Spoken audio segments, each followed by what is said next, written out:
मैं हॉस्पिटल में कीमो करवा रही थी उसी दौरान when I did like this, तो ऐसे किया मैंने, तो वो सारा का सारा बंच मेरे हाथ में आ गया था। आई एम सॉरी, एक second, I just get very emotional. It's okay. So मतलब आप वो सबसे उठकर अभी आई हैं, ये इंस्पिरेशन है सबके लिए। सीरियसली मैं कह रहा हूँ, मतलब हर किसी के बस की बात नहीं होती।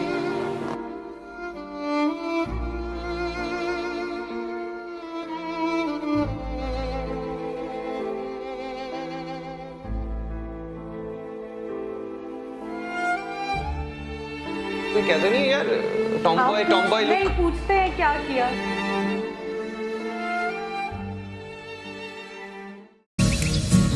तो वो गाना आप ही को देखकर तो नहीं बना, बचपन का प्यार मेरा भूल नहीं जाना। हाँ?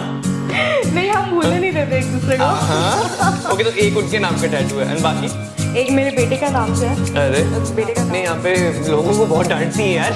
मुझे लगा था प्यारी सी स्वीट सी मतलब मोहतरमा, ये डांटती बहुत तगड़ा है अब यार। Boss lady. बॉस लेडी, हाँ इसमें भी यहाँ डायलॉग बॉस लेडी। जब ये दिल ही हार ना माने तो तुम मुझको कैसे हराओगे, और अगर हार ही मान ली तो कल को नई कहानी कैसे बनाओगे। नमस्कार, मेरा नाम है सौरभ कल्याण और आज आपकी खास मुलाकात हम करवाने जा रहे हैं एक वॉरियर सोल्स, एक ऐसी एंटरप्रेन्योर जिनकी लाइफ स्टोरी कहीं ना कहीं आप सबके लिए इंस्पायरिंग जरूर होगी। डॉक्टर जिनिया डोगरा है मेरे साथ आज। जिनिया, वेलकम टू द बकलोल टीवी। Thank you Saurabh. कैसे आप? मैं तो बहुत अच्छा हूँ, आप कैसी हैं? बहुत बढ़िया। सबसे पहले यही पूछना चाहूँगा मैं, द ग्लैम बार स्टूडियो आपने आज से 3 साल पहले शुरू किया, उसी दौरान मालूम पड़ा कि ब्रेस्ट कैंसर से आप सफ़र कर रही हैं, तो क्या था, कहानी सुनाई थोड़ी। लास्ट ईयर एक्चुअली जब लॉकडाउन ख़त्म हुआ उसके बाद आई स्टिल रिमेंबर हमारा जीवन के साथ आउटडोर स्टोर था, जीवन पुलिस वाला। डोगरा कोबरा सॉन्ग की शूटिंग थी, हम उसके मेकअप के लिए गए थे Hari Niwas. So when I came back from there, that is when I found the lump in my breast.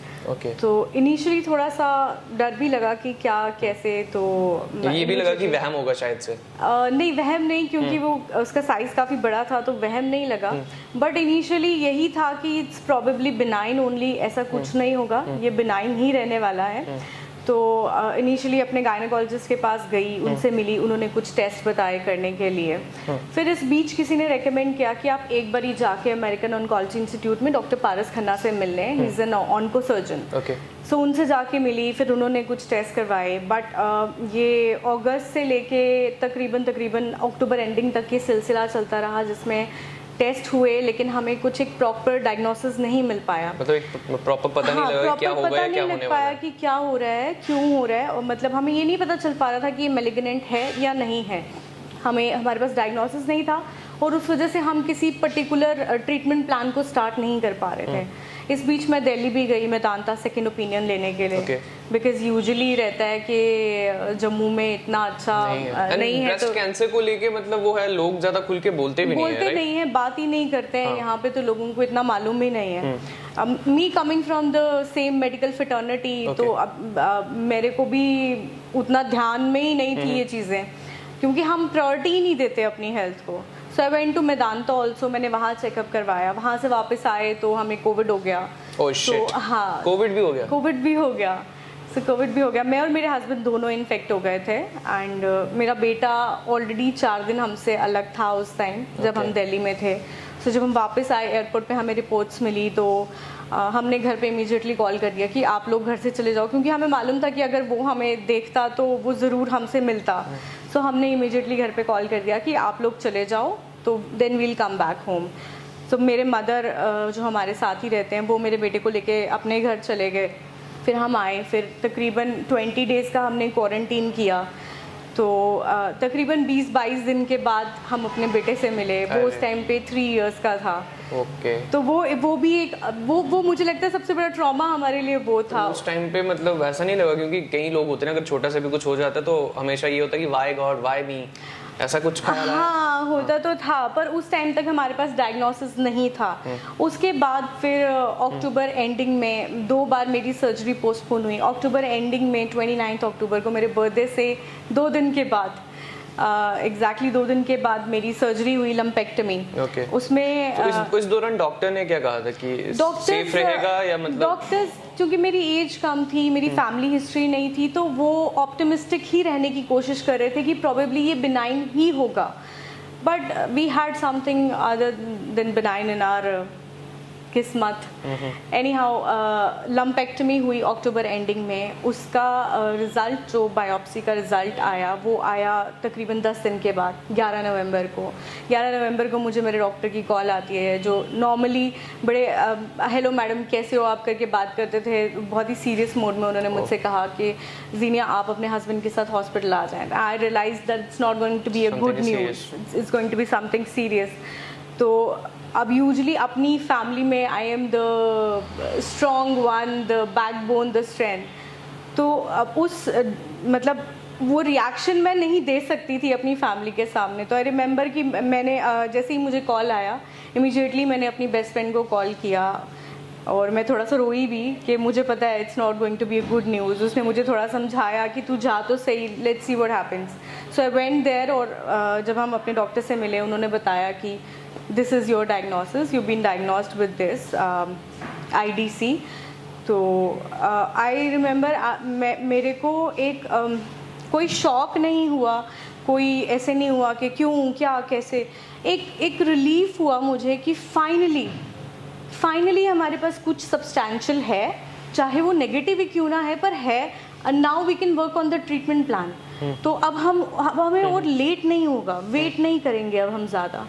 तो बस फिर वैसे आगे ट्रीटमेंट प्लान स्टार्ट हो गया. तो आगे कहानी चलती रही. फाइनल जब सर्जरी हुई, फाइनल कब हुई? 2 सर्जरीज हुई. एक सर्जरी हुई 28 अक्टूबर को, उसके बाद हुई मेरी कीमोथेरेपी. 8 साइकिल्स हुए. तो इसी दौरान मतलब बाल झड़े या? हाँ, कीमोथेरेपी के टाइम पे ये मुझे पहले ही बता दिया गया था कि हाँ कीमो के बाद आप कीमो के दौरान you will start losing your hair. तो सेकेंड साइकिल में जब मैं हॉस्पिटल में कीमो करवा रही थी उसी दौरान when I did like this, तो ऐसे किया मैंने तो वो सारा का सारा बंच मेरे हाथ में आ गया था. डिफ़िकल्ट था थोड़ा. यहीं पे बैठ के मैंने अपने बाल ट्रिम करवाए थे क्योंकि वो इतने ज़्यादा निकल रहे थे, तो मैंने ट्रिम करवा दिए थे. बहुत रोई थी मैं उस दिन. हाँ, बट चलो फिर उसके बाद अच्छा, इस टाइम पे जितना भी मतलब ये सब कुछ रहा, इमोशनल भी रही, लेकिन एक क्या था चीज़, एक ऐसा होप क्या था जिसको लेकर मतलब हमेशा मोटिवेटेड रही आप? मेरा बेटा. अरे हाँ, मेरा बेटा. मैं जब भी कभी डीमोटिवेट होती थी तो वो मेरे आसपास ही होता था. आई एम सॉरी, एक second, I just get very emotional. It's okay. So मतलब आप वो सबसे उठकर अभी आई हैं, ये इंस्पिरेशन है सबके लिए. सीरियसली मैं कह रहा हूँ, मतलब हर किसी के बस की बात नहीं होती. It's okay. Smile smile smile. आंसू पोछो पुष्पा, आई हेट टीयर्स. आंसू पोछो Pushpa, I hate tears. Please please please. I have been so strong through my journey, but अभी ऐसा हो गया है कि पता नहीं क्यों मैं इतनी इमोशनल हो जाती हूँ बात करते हुए. When I remember. अरे smile and spread smiles because you are an inspiration. No, you are an inspiration. And कोई बात नहीं, अपनी स्टोरी सुनाते हुए हर कोई इमोशनल हो ही जाता है. बट अभी द ग्लैम बार स्टूडियो बहुत अच्छा चल रहा है. Think about that. जिंदगी बहुत अच्छी चल रही है. कोविड भी चला गया ऑलमोस्ट एंड सब अच्छा चल रहा है. अच्छा, tell me about your tattoos. Tattoos का काफी शौक है आपको, राइट? हाँ, टैटूज का शौक है मुझे. अभी तक 3 करवाए हैं. एक तो मेरे हस्बैंड का नाम है. हाँ. कितना प्यार. चाइल्डहुड स्वीटहार्ट्स. I have known अच्छा, him for last 17 years. तो वो गाना आप ही को देखकर तो नहीं बना, बचपन का प्यार मेरा भूल नहीं जाना? हाँ? नहीं, हम भूलने नहीं देते एक दूसरे को. ओके, तो एक उनके नाम का टैटू है एंड बाकी एक मेरे बेटे का नाम का है. अरे बेटे का नाम है और बर्थ डेट है. क्या बात है. और जो ये है इसका एक बड़ा सिग्निफिकेंस है मेरे लिए. जब मैंने रेडिएशन करवाई तो मुझे बर्न्स हो गए थे. बर्न्स हो गए थे तो उसके निशान थे यहाँ पे. हो क्या रहा था कि ग्रेजुअली वो निशान जा रहे थे, वो ठीक हो रहे थे. और मैं चाहती थी कि एक रिमाइंडर हमेशा यहाँ रहे ताकि जितनी बारी मैं अपने आप को मिरर में देखूं तो मुझे याद रहे कि मैंने क्या चीज़ जो है उसको ओवरकम किया है. तो वो चीज़ मुझे हमेशा मोटिवेट करती रहेगी कि अगर मैं ये कर सकती हूँ तो कुछ भी कर सकती हूँ यार. राइट, कुछ भी हो सकता है. हाँ, if I can beat cancer I can do anything in your life. तो ये टैटू उसी के लिए था. And thank you to Divya Kapoor and Gaurav. उनको मैंने बताया कि मुझे मेरी क्या रिक्वायरमेंट है. दिव्या ने ये टैटू डिजाइन किया और उन्होंने ये टैटू बनाया है. तो आप ग्लैम बार स्टूडियो जब आपने शुरू किया, कुछ सोचकर शुरू किया था? फ्रैंकली बोलूं, कुछ सोच के शुरू नहीं किया, किसी के सजेशन पे स्टार्ट हाँ, सीधे नाम के साथ तो आपका डॉक्टर है ना, तो हाँ आपने स्टडीज वगैरह मतलब क्या? मैं फिजियोथेरेपिस्ट हूँ। फिजियोथेरेपिस्ट? जी, मैं तो भाई साहब किस लाइन में आ गए आप ये? हाँ, शादी वादी हो गई तो हस्बैंड की जॉब बैंक में थी, तो उनका एवरी 2 ईयर जो था वैसे ही ट्रांसफर होता था, तो एक परमानेंट कुछ था नहीं उस टाइम पे। तो जब हम जम्मू आए, आई थिंक तकरीबन 4-5 साल के बाद जब हम जम्मू आए, तो फिर बेटा कंसीव हो गया, बेटा हुआ 1.5 साल का था, घर बैठे बैठे मैं भी बहुत बोर हो गई थी। हाँ। तो किसी ने सजेस्ट किया, कोई था दोस्त ही कह लो आप इसी इंडस्ट्री का, तो उन्होंने सजेस्ट किया कि आप हमारे साथ। उससे पहले मेकअप के बारे में कुछ मालूम था आपको?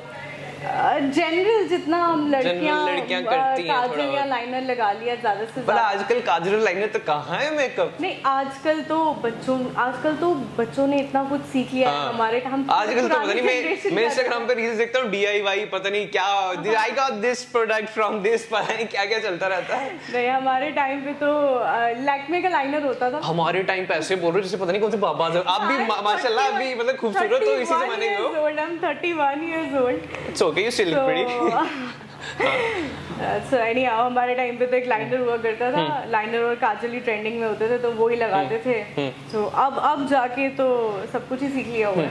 अच्छा, जब बात तो हो गई, मतलब जब आपके बाल झड़े एंड ऑल सब हुआ, फिलहाल अभी मतलब एकदम तंदुरुस्त हैं, सब कुछ है। कई लोगों को जो जिनसे आप नया मिलती हैं ना, तो नहीं पता होगा कि मतलब आप किस वक्त से गुजरी हैं, ब्रेस्ट कैंसर हुआ था उसके बाद। तो आपका जब फर्स्ट मीट होता है किसी के साथ, तो कोई कहता नहीं है यार टॉम बॉय नहीं, पूछते हैं क्या किया। फिर कई बार मैं बोल देती हूँ कि ऐसे हुआ था। कई बार जब मैं थोड़े सरकास्टिक मूड में होती हूँ तो मैं बोल देती हूँ भाई फैशन है।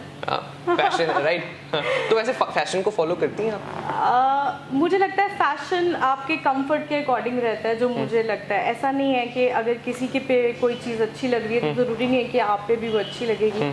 सो हाँ, जिसमें मैं कंफर्टेबल रखती हूँ, अपना स्टाइल अपना। अच्छा, वैसे मैंने आपका मतलब इंटरव्यू शुरू होने से देखा मैंने, आप अपने यहाँ पे लोगों को बहुत डांटती हैं यार। मुझे लगा था प्यारी सी स्वीट सी मतलब मोहतरमा है, ये डांटती बहुत तगड़ा है यार। Boss lady. बॉस लेडी, हाँ, इसमें भी हाँ डायलॉग बॉस लेडी। वैसे डांटना वगैरह अच्छा लगता है? डांटना भी पड़ता है बच्चों को। ये लोग भी अपने बच्चों के जैसे ही हैं, फैमिली के जैसे हैं। हम लोग पूरा दिन इनके साथ स्पेंड करते हैं, तो at the end of the day हम लोग फैमिली हो जाते हैं। मेरे लिए तो छोटे भाई बहनों जैसे सारे। अच्छा। तो जहाँ गलत होते हैं वहाँ डांटना भी पड़ता है, जहाँ पे ये अच्छा काम करते हैं इनको शाबाशी भी मिलती है, जो बहुत कम मिलती है। अच्छा, तो अभी मतलब इतना सब कुछ तो हो गया लाइफ में, लेकिन एक कुछ है ऐसा सोचा है कि ग्लैम बार स्टूडियो तो चल ही रहा है, राइट? ऐसा कोई एक एम जो सोचा है कि ये हासिल करना है जिंदगी में मुझे? मैंने जो अपना टाइम देखा, जो फेज़ देखा जम्मू में, ट्रीटमेंट मेडिकली हम बात करें तो बहुत अच्छा मुझे फैसिलिटीज़ मिली, बहुत सब कुछ अच्छा था। बट कुछ चीज़ें थी जो मिसिंग थी, जैसे सपोर्ट ग्रुप्स रहते हैं, कैंसर सपोर्ट ग्रुप्स होते हैं, जहाँ पे जो फाइटर्स रहते हैं, जो कैंसर पेशेंट्स होते हैं, सर्वाइवर्स होते हैं, वो सब मिलके बैठते हैं, अपने एक्सपीरियंसेस शेयर करते हैं। उससे क्या रहता है कि अगर मैं किसी चीज़ से I am going through something, तो अगर कोई दूसरा बंदा मुझे सेम अपना एक्सपीरियंस बता रहा है ना, तो दिल को तसल्ली मिलती है कि नहीं यार, सबके साथ ऐसा होता है, सिर्फ मेरे साथ नहीं हो रहा। तो उस चीज़ की मुझे बहुत यहाँ पे कमी महसूस हुई। तो I am working on that to create awareness about women cancers and to create support groups। बस ये चीज़ के लिए काम कर रही हूँ, और अगर लाइफ में ये कर जाऊंगी तो मुझे लगता है कि मैं नहीं बिल्कुल आप बिल्कुल ज़रूर करेंगी। तो जैसे कि मतलब आपका बेटा भी, आपने कहा कि वो कांस्टेंट सपोर्ट था, वो आपका एक होप था। तो बाद में जब ये मतलब ग्लैम बार स्टूडियो वाला हुआ, आपके पति का मतलब किस तरह का था कि मेकअप वाली लाइन में मतलब करना है या क्या, या नहीं कुछ उनका था भी सजेशन कि यार दूसरा कुछ बेटर करें? नहीं, वो वैसे तो जॉब करते हैं, बट उनका बिजनेस माइंडसेट है। तो टिप्स वहां से तो नहीं लेती? हाँ, टिप्स उन्हीं से, फाइनेंशियल टिप्स उन्हीं से लेती है। फाइनेंस मिनिस्टर वो है, होम मिनिस्टर मैं हूँ। नहीं देखो, फाइनेंशियल टिप्स वहां से लाती होंगी, लेकिन फाइनेंस जो है वो आप ही मेंटेन करती है ना? ये सच है ना? नहीं, वो तो दोनों का चलता है। अच्छा, आपको ना हमेशा शोज के मतलब बैकअप पे देखा है, ऐसे भी कैमरा जब इंटरव्यू शुरू हो रहा था आपने कहा था मैं back the camera behind the camera prefer करती हूँ। ऐसा क्यों? आपको ऑन कैमरा आना चाहिए, पता है? इंस्पिरेशन हो आप, सीरियसली? हाँ, मुझे काफ़ी लोगों ने अब ये बोलना शुरू किया, और मैंने कोशिश भी करना शुरू की है। मैं अपने इंस्टाग्राम पेज पे भी थोड़ी एक्टिव हो रही हूँ। वैसे तो थ्रू आउट माई ट्रीटमेंट मैं काफ़ी वोकल रही अपने डिजीज़ को लेके और ट्रीटमेंट को लेके। तो अब मैंने, क्योंकि मैं चाहती हूँ कि अवेयरनेस क्रिएट हो, तो अगर मुझे ये लाइमलाइट मिल रही है तो मैं चाहती हूँ कि मैं इसको यूटिलाइज करूँ। तो मैंने कोशिश की है ये करने की। I am stepping out of my, मेरे लिए ये कंफर्ट जोन से बाहर निकलने वाली बात है, यहाँ बैठ के कैमरे के सामने बात करना। अभी लग रहा है आपको कि कैमरा के साथ बात नहीं रहा। लग रहा यही होता है, ऐसी कोई मतलब सीरियस होने वाली बात नहीं है। नहीं, मुझे लग नहीं रहा, बट थोड़ा सा रहता है ना, अपना अपना कंफर्ट जोन होता है, तो मैं पीछे थोड़ा ज्यादा एक्टिव रहती हूँ कैमरा। अभी जिस तरह से मतलब इंस्टाग्राम पे है ना, इंस्टाग्राम इन्फ्लुएंसर्स है बहुत सारे, और इंस्टाग्राम पे मेकअप आर्टिस्ट हैं बहुत सारे, तो लेकिन आप मतलब थोड़ा सा पीछे वाले जमाने से आती है, मतलब थोड़ा इंस्टाग्राम जो है बाद में आया है ना, राइट? हाँ। तो अभी मतलब क्या लगता है, ये सब सही है या मतलब कुछ मतलब कर पाती हैं कैचअप? नहीं, अच्छा है। मुझे तो लग रहा है ये एक बड़ा ही अच्छा तरीका है। आप सबके साथ एक आपकी पहचान बनती है, आप मिलते हैं, सबके साथ अच्छे रिलेशंस बनते हैं। अभी हमने पीछे कुछ दिन पहले यहाँ एक इवेंट करवाया, मैं बहुत सारे लोगों से मिली और बहुत अच्छा लगा। हमारे जम्मू के लोग हैं, वो इतना अच्छा काम कर रहे हैं, इतने अच्छा कंटेंट क्रिएट कर रहे हैं, तो अच्छा लगता है ये सारी चीजें देख के। बिल्कुल। एंड ट्राई कर रहे हैं कि हम भी कैचअप करें उनके साथ। बिल्कुल नहीं, लेकिन आप खुद बहुत अच्छा काम कर रही हैं, और जिस तरह से आप सबने भी इनकी कहानी सुनी, इनकी तो आंखों में आंसू आ गए, आपकी भी आंखों में आए होंगे, मेरा भी दिल थोड़ा सा बहक गया था, लेकिन मैं वो ना सच लौंडा थोड़ा सा कंट्रोल कर लेता हूँ, कंट्रोल कर लिया था। लेकिन बहुत अच्छा लगा आपसे मिलकर, thank you so much, and I hope कि जिंदगी में आप जो भी करो बेस्ट करो। Thank you so much. Signing off now, you keep watching the बकलोल TV. SP Smart School announces registrations for new admissions for class 11th and 12th. Admission open till availability of seats. Visit www.spsmartschools.com.